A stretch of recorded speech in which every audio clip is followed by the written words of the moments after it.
cat in the world, appeared at our window just months before the world shut down for COVID. Really? She looked in the window. We went out. She ran up to us. It was this freezing night. She leapt into our arms, and we tried to find her owner, and there was none. We live in a high student population, and we think maybe she was left somewhere. And she just luxuriates in our house, as you can see if you follow me on Facebook. And the best thing is that, a good cat or dog allows everybody in the household to pour all of their emotional, what's it called? Dysfunction into the creature. Baggage. So you project all of your neuroses onto the animal. Mm-hmm. And so Gloria was the perfect cat for us through COVID, because whatever we were feeling, she was feeling. And so 10 people in the household just, basically focused on her, and she bore up as even our Lord would, I think, under all of our dysfunction. So she's wonderful. Then we have a very, very, very neurotic and dysfunctional cat who is more of a symbol of when you are saved, how you're in a pit and God has to pull you out of the pit against your will. That's the other cat. And you never kind of in this life become whole until you go to glory.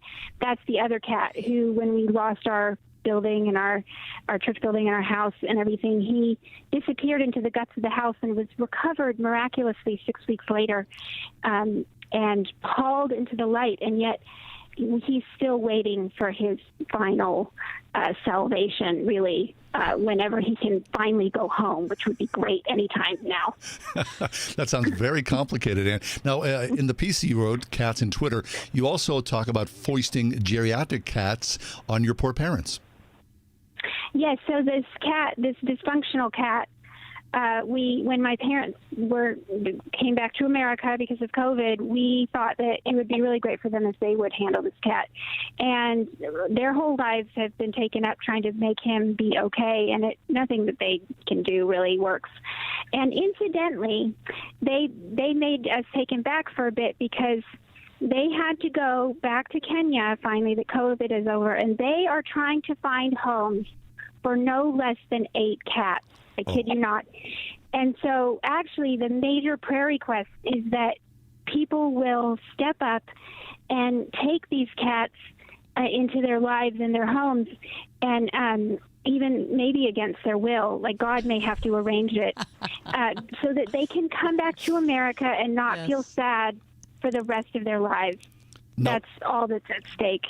Are these Kenyan cats, Ann? Yes. My mother has traditionally rescued cats. Some people have called her the apostle to cats, and she has rescued between 8 and 10 cats over 15 years in Kenya. And the reason they're all with her is because nobody else wanted them. Sure. And that appears to still be the case. Yeah, So. that makes it difficult, doesn't it? Yeah, we're talking to Ann Kennedy. Ann is the author of Nailed It, 365 Sarcastic Devotionals for Angry and Worn Out People. She blogs every day at preventinggrace.com. Her mother, the apostle of cats. Exactly. She's the daughter of the apostle of cats.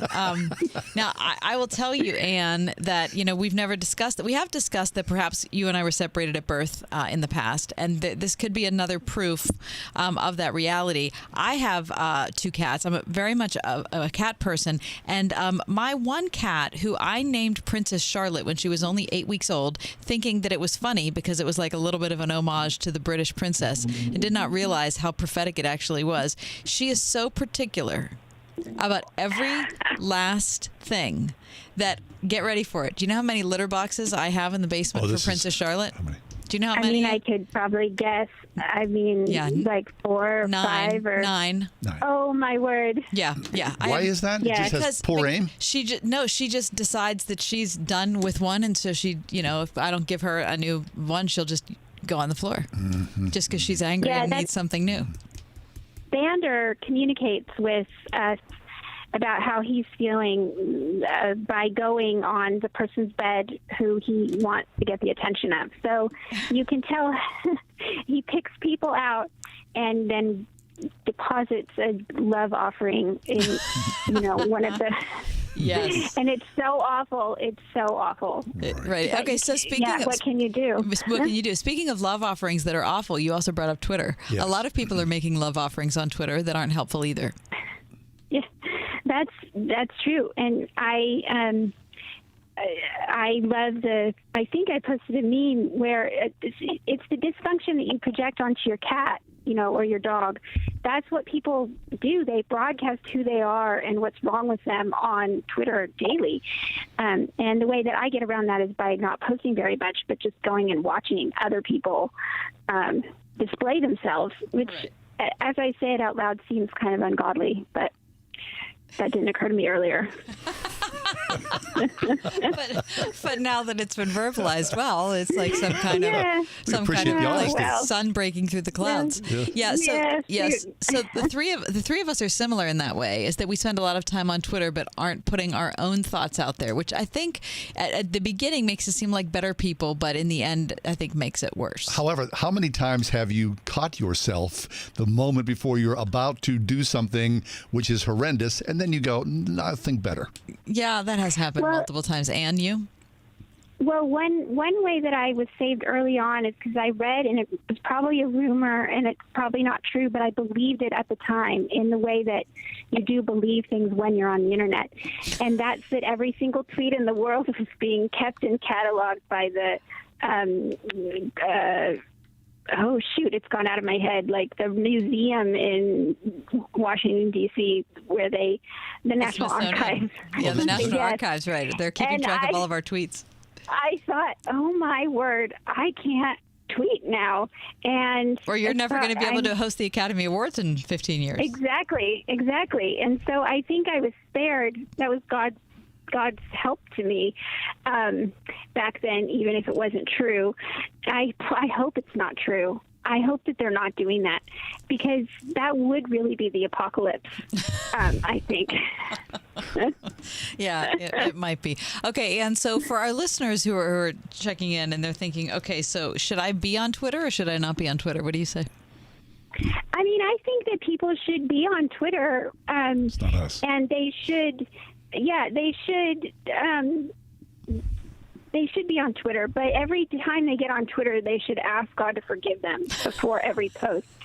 And then that'll probably even it out in the long run. It'll be fine that way. That's my suggestion. I agree.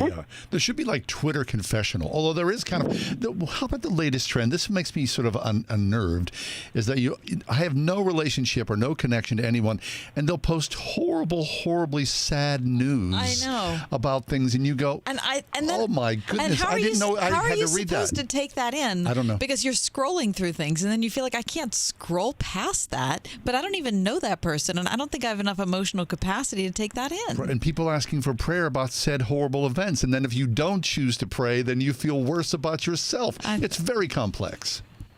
It is. I was just seeing that yesterday. I saw like 3 of those total strangers, people who are like in despair, and posted a personal, like, I don't think I can cope. I don't think I can go on. Please pray for me. Right. And I did, and I thought, like, this is really some terrible dissolution, but this person can only post here because they don't have people they can say that to in person. And that's, I don't have an answer to that. I think that I'm about to have an article come out in the Christian Research Journal about what you should do when your pets die, or how you should think and feel. And because the same kind of thing in boards online of people when you join for your particular breed of animal, most of those are prayer requests of people just desperate because they lost a pet or and they don't know how to cope. Right. And the sort of coping mechanism that we all had maybe even 20 years ago just seems to have evaporated in the last, 24 months. And it is alarming, and I don't have an answer for that either, other than get an animal that will live forever. Just get an animal that doesn't die, and then you'll probably be okay. Right. 50,000 watts of cats in Twitter. If only we could. That's Ann Kennedy. Ann, we love you. We do love you, Ann. Love you guys, too. You be well. PreventingGrace.com. You'll find Ann Kennedy there. Also, seriously, nailed it. 365 sarcastic devotionals for angry and worn-out people. It's very funny. But find her on Facebook. You got to see the picture of the cat. It's a gigantic It's cat. really glorious, hefty.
I mean, everybody knows that people who are working in restaurants or owning restaurants have suffered during COVID. Right.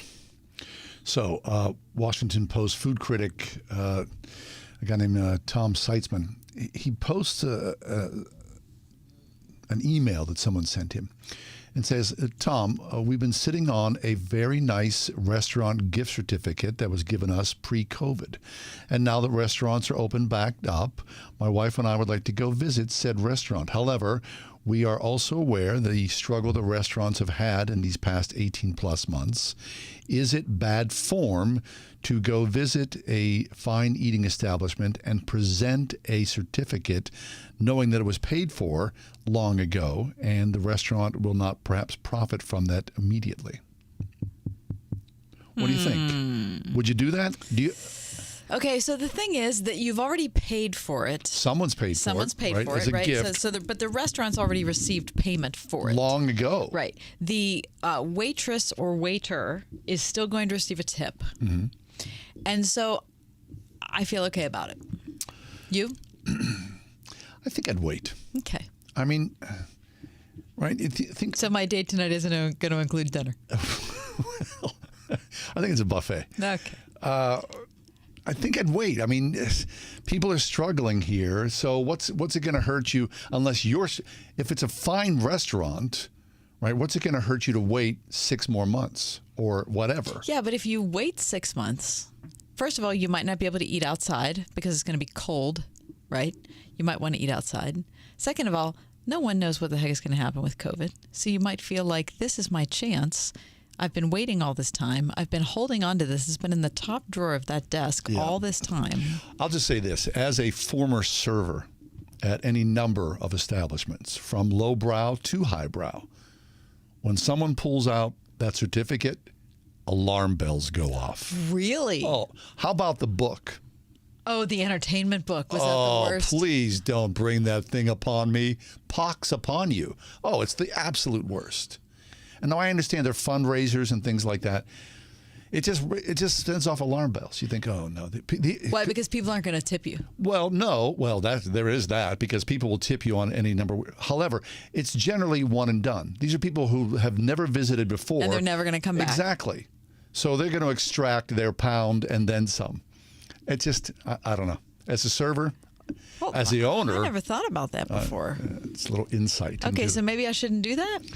if it was me, again, you do what you want to do. If it was me, This date I'm going to tonight wait. isn't shaping up to be all that fun. I'm just saying, eat your Just chicken. all sorts of unexpected things. I'm bringing a little side. I'm bringing like a bag of combos just in case.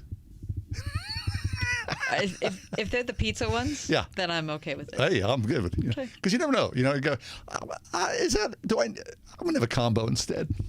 Anyway, we'll take a quick break. We'll be right back with combos.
During the break, Kath showed me a photograph of brand new babies. Twins were born. Twins. Oh, my goodness gracious. Lucas and Olivia. Super cute. Wouldn't it be great if, you could just go somewhere and just hold a baby for a while?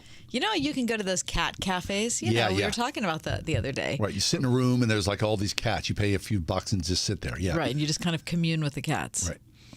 There are people who do that at children's, in the NICU. You go and just hold babies. Yeah, but it requires some training. Well, I'm not saying they're going to let you in, but they're going to. If you trained, they would. Hello. Hey, can I come in and hold a baby, please? Call security.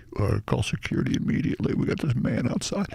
No, but wouldn't it be would that not help your mental health? To just sit in a chair and hold a baby for, an hour? I had a lot of anxiety when I had infants. So that's not like a calming thing to me. Well, it's not your baby. Yeah, that does help. Of course, right? Yeah, it does help. It's like being a grandfather. Here's your baby back. And hand it back, right. But I'm sure it does something to you physiologically to hold a little baby, as long as the baby's not fussy. Then you get all anxious. Right. Someone take this baby, please. Exactly. The stress. He might be colicky. Isn't that a horrible word? Oh, isn't that a horrible experience? God bless anybody who's got a colicky. It is so terrible. It is so terrible. Did you have a colicky baby? I did not have a colicky baby, but I did have a baby that when I brought her home from the hospital, she cried for 12 straight hours. Oh, my gosh. Yeah. The first day. Yep. And I'm not exaggerating by saying it was like she cried for, no, she actually did cry for 12 straight hours. Did you lose your mind? I was, You were crying. Right? Listen, I started crying 20 minutes in. Of Imagine course when you I was did. like 10 hours in. Oh, it was horrible. It was really horrible. Were you doing something wrong? Probably. Chances are. What do you think? Chances are. There was a lot going on at the time. How was your husband? Losing his mind. And it did take me 22 hours to give birth to her, so I wasn't in the greatest shape of my life. Oh, boy. Plus, I gained 60 pounds in pregnancy, so there was a lot, I said, going on. This story's getting better by the second. Okay, forget the idea about me talking about babies being so sweet and all right. Anyway, so physiologically. Yeah.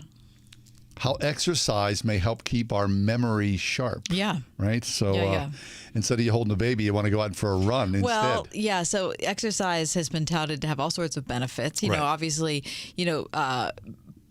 improving your muscle tone is going to help as you age, and it's going to help your joints and your bones and all those sorts of things. But this memory connection is something that's relatively new. Right. Okay. So an intriguing new study, says Gretchen Reynolds from today's New York Times, shows how exercise may bolster brain health. The study, of course, was in mice, but it found that a hormone produced by muscles during exercise can cross into the brain and enhance the health and function of neurons, improving thinking and memory in both healthy animals and those with a rodent version of Alzheimer's disease.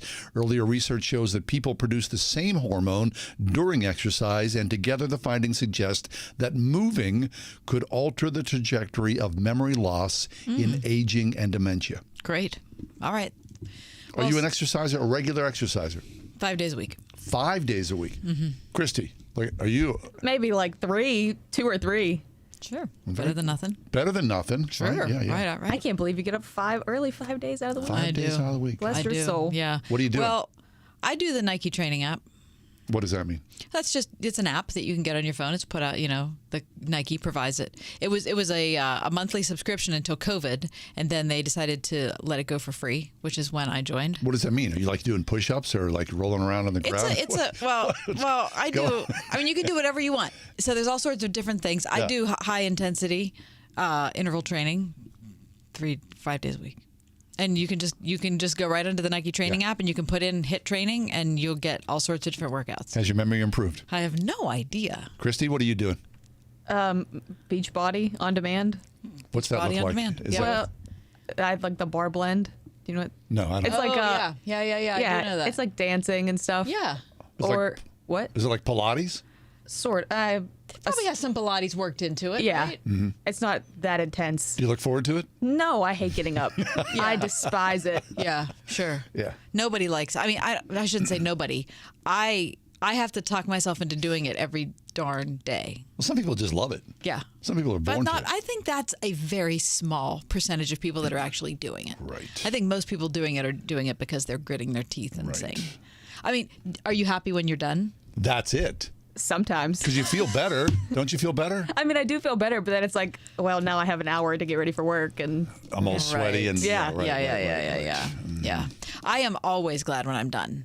Because I need that little pat on the back. I'm like, I can't believe I did that again. Right. My Thank head feels goodness. better. I mean, Yeah, you yeah. feel a little lifted, a little more cleaner. In Do you some feel way. like what? Like you can think more clearly? Yeah, I Okay, do. so maybe you're a living example of what they're talking about. I don't know. But then you ask me like where my car keys are, and I'll go, so I'm not really, Well, I not don't- really sure. Yeah. Okay. So if there's demonstrated benefits to doing it, then the only thing between us and the demonstrated benefits is the willingness. is the will to do it. Yeah. And so that's what you really need. Right. I'll tell you what helps me most about it is the fact that I have people in my house that do the same thing. That is really helpful. What did you do in your workout today? What was that like? And what did you fail at? What did you try to do and you were completely unable to do? Like, it's a joke. You know, we laugh about it, we talk about it, but that is, you know, if you can get it, if you live alone, if you don't have a community of people that do that, you can, on a lot of these apps, meet people who are exercising, and that kind of, I don't know, that can give you some impetus. Okay, no, wait. Now, so during the Olympics, you know, or I'm watching the Tour de France earlier this summer, the Peloton ads. The idea of this total stranger yelling at me over a video screen to pick up my pace, that's not going to work. Oh, see, I like that. Oh, that's not going to No, I work. like that. No. I like that. A total stranger, No. come on, pal. Like, I have the same I'm trainer. going to turn the channel. I have the same trainer every day. She's a very close friend. Really? I'm not a but close you don't friend. know her. I'm not a close friend of hers because we've never met. But she is very important to me. No kidding. And she yells at me every day, and Oh, I'm like not doing on that. it. No. I that's- need that. Maybe that made me feel sad. I'd like, What, like the kind of pathetic? yes, Yeah. like I'm like a loser, and Here's I'm the not thing doing about it the to feel that Peloton, way. though. Let me ask you this, because the commercials look fabulous and the people are like totally jacked. Yep. And look like all you're doing is working like the same muscle group all the time, right? You're not doing anything with your arms. You're not doing anything with your. I mean, it's No, very limited. that's not true. No. Oh, it's You'd be not? surprised. Is You'd be Peloton surprised. different? Well, no. It's just being on a bike. I mean, is a really rigorous exercise. I mean, of course, you know the legs. Of course, you know if you work your legs hard, you're going to have thighs like cannons. Right. But you know, on the upper part of your body, you're hanging onto those handlebars, and that resistance, you know, is Okay. going to create Okay. tension in your chest and your arms as Okay. well. So there is that, and of course, you know, your lung capacity off the charts. Sure. Okay. So I could see that Okay. as a biker. All right. But still, like, it's not like lifting weights with I your. think they have like other, like part of the subscription. They have something like Beachbody where you Right. can do other things. other things. Okay, how about the mirror thing? Have you seen the ads for that? I can't do that. I want to do it. No, Do the- you? Yes, if I had the money, I would totally do it. I would not do that at all. I would like to try it, no, but no. only if I didn't have to pay for it. Do you know what I mean? Like if it was a total, like you're going to be able to do this for a day and it's going to No, disappear. no. That's like the Wicked Witch. Seriously. Mirror, mirror on the wall. That thing's hanging there all day long talking to you. Does it talk to you when you're eating? I don't know. You get a bag of chips in your hand and all of a 'cause sudden listen, it pops up. I listen, don't want that at all. It's National Banana Split Day. Oh, who doesn't love banana split? Okay. So I think that maybe if you are fully invested in your exercise routine, every once in a while there has to be a time of indulgence. Okay. And perhaps a banana split's your indulgence. I'll say this. A banana split, oddly enough, was part of my theological training. It That's was. how you learned the Trinity? No, as a young boy, generally, because there were like 8,000 of idea. us in our home, my Aunt Patsy somehow took me under her tutelage, and she would take me to church on Sundays. Yeah. And she would say to me as a little boy, if you're a good boy, I'll buy you a banana split after church. And I would, you know, I'm sure I was a fidgety little kid. Mm-hmm. Today they probably would say, you know, ADHD or whatever. Not. But if I was a good kid, we'd walk across the street to the Village Dairy. I'd get a banana split more often than not. But there were times that I did fail. So that banana split was like out there for me. It was the carrot. Kept me calm. Had me saying All our right. prayers. All right. Just saying. I like a banana split, but I I, don't, like a banana. It's a I lot of don't really, calories. I don't really want the strawberry and the banana. I really just want the chocolate and the No, banana. no. Give me the whole thing. Okay. Very nice. Happy banana split day. Thank you. Take a quick break. Come back. When we Maybe do I'll come get a back. banana split on Word FM's date night. No, you're not. No, there's no. We banana embark split. starting at 6 o'clock Yep. Look tonight. forward to it. Kurt Thompson's with us in just a few minutes. I'm going to ask him about banana splits. 18 months in our state of mind at this point in the pandemic. It's next.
So we're 18 months or so into the pandemic.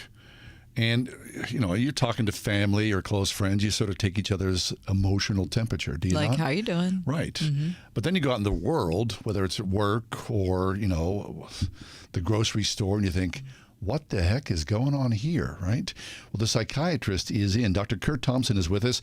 Kurt is a psychiatrist in private practice in Falls Church, Virginia, the author of The Soul of Shame and the upcoming The Soul of Desire, here to talk to us about that specifically 18 months in, our state of mind at this point. Kurt, welcome back. How are you? You're asking like, how am I doing? I'm 18 months in, and wow.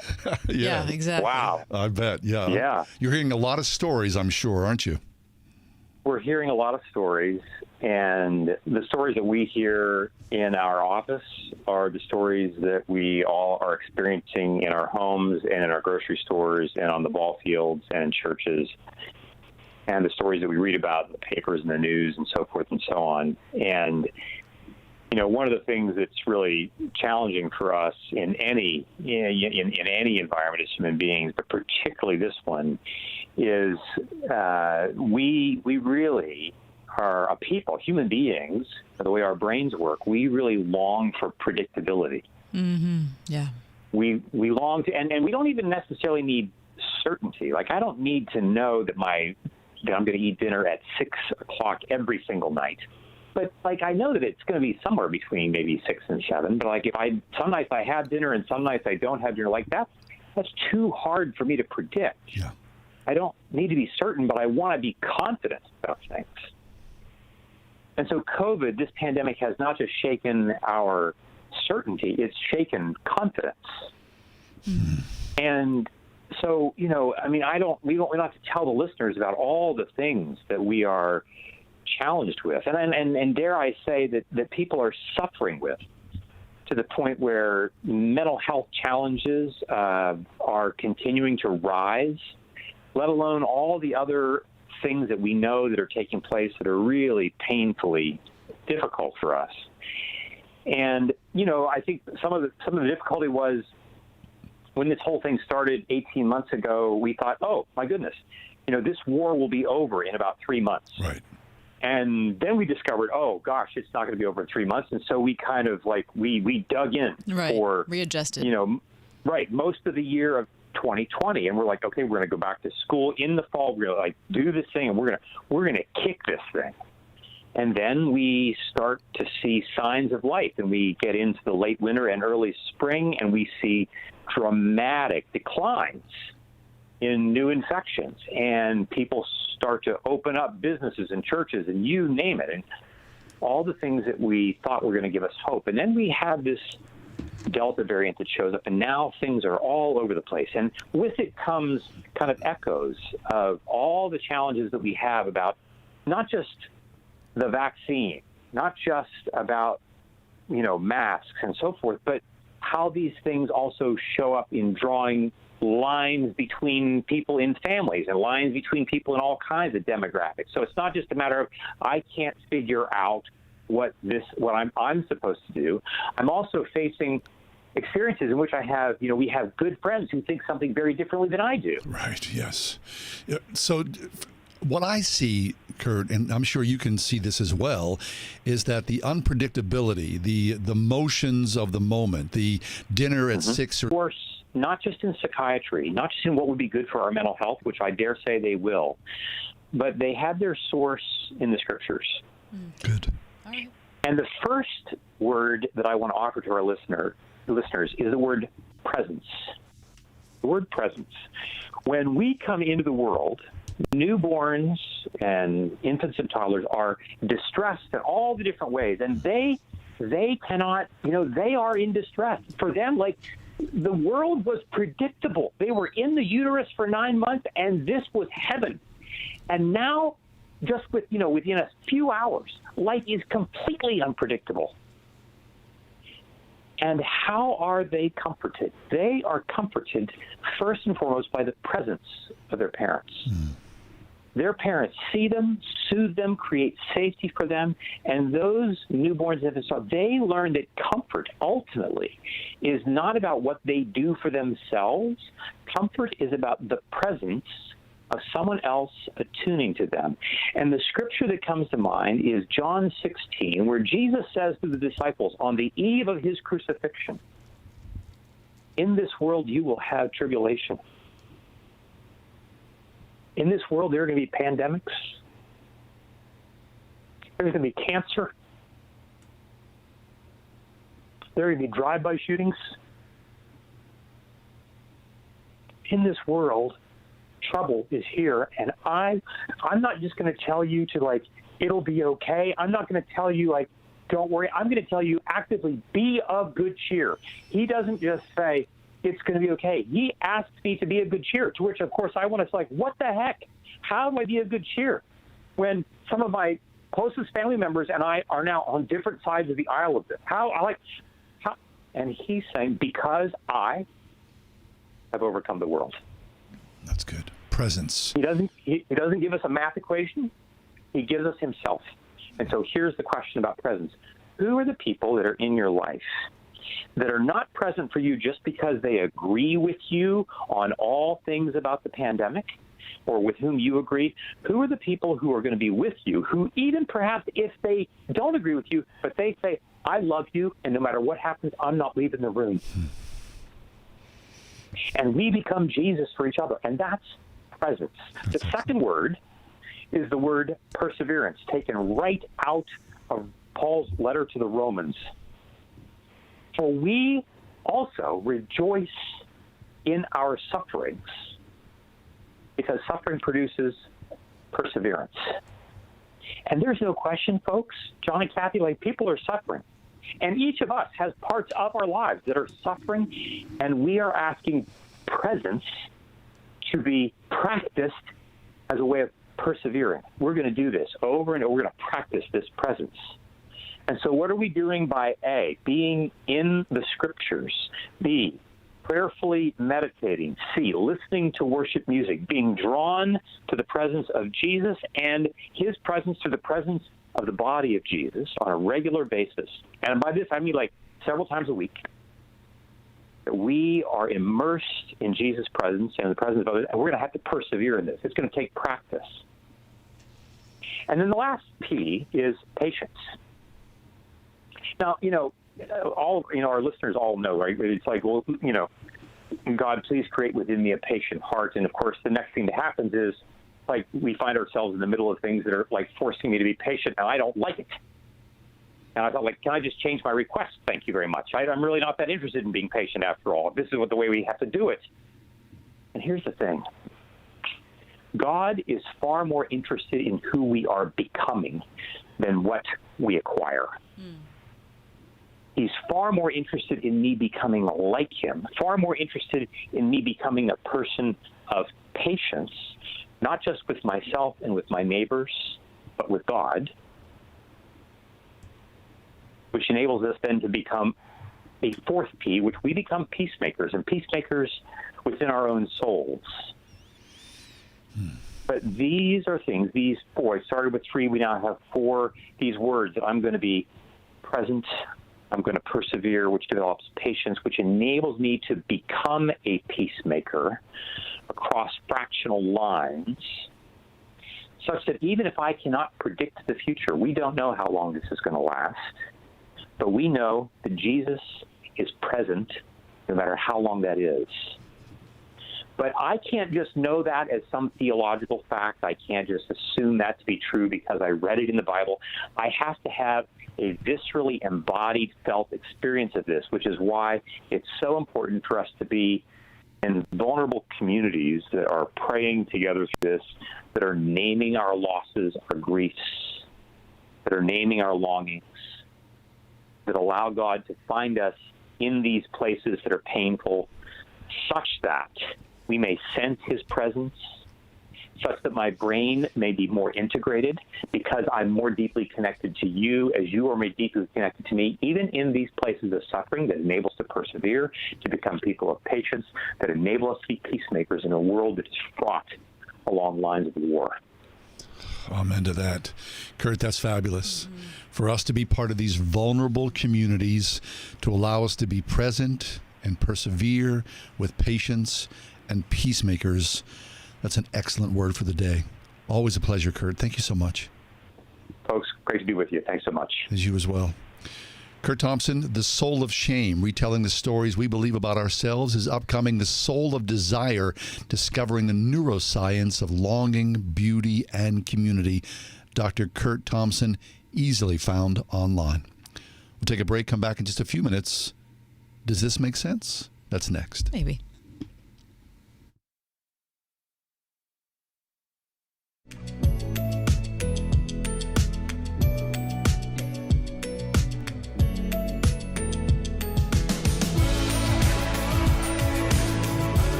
Does this make sense? Does what make sense? DVDs.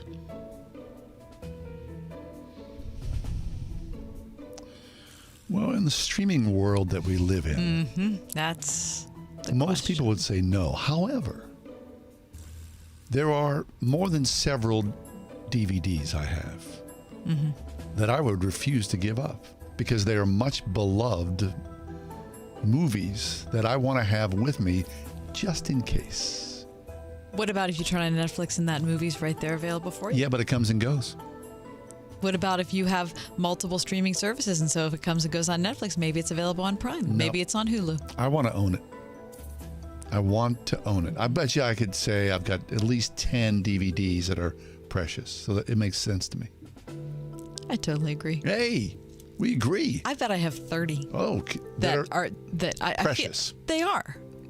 I don't want to just leave it to chance that I'm going to be able to find that on Stars. Right. And there are some movies, of course, you know that. You It's the watch latest again one I and just again and bought again. into. Yeah. I don't know if I want to. I feel like I need to preserve my DVD library, Yeah. and I feel like it makes sense. In a streaming world, super niche, occasionally, a DVD, emotionally, makes good sense. It does. You need that little baby just to know that it's there. All right, does this make sense? I'm going to use this phrase. For men of a certain age. Oh, Now, I have several friends who have succumbed to this, which is shocking. Big, bushy eyebrows. The eyebrows that are so big, you could probably balance a cup of coffee on them. You know what I mean. I know what you mean. I mean, they're big. They have like a personality of their own. They're not like a caterpillar. It's kind of like an otter popping out of your head. And you see that and you think, what's the deal with that? Does that make guy, sense? he thinks that looks good. And now you'd have to like comb them and wash them and care for them as though you would care for your mane. The big bushy eyebrows really make sense. Absolutely not. I agree. Can't we all just decide? Can't just do a trim. Cut those babies. Come on. Get the weed whacker out. Let's do what has to be done to maintain ourselves. Gentlemen, when you reach a certain age and hair's popping everywhere, a good little trimmer, I think it's fine. it's worth its weight in gold. I think it's suggested. Don't walk around with ear, nose, hair, all No. that. I mean, that's disgusting, gentlemen. Amazon.com. Please, Look clean up a little yourself trim up. action. It doesn't look hip.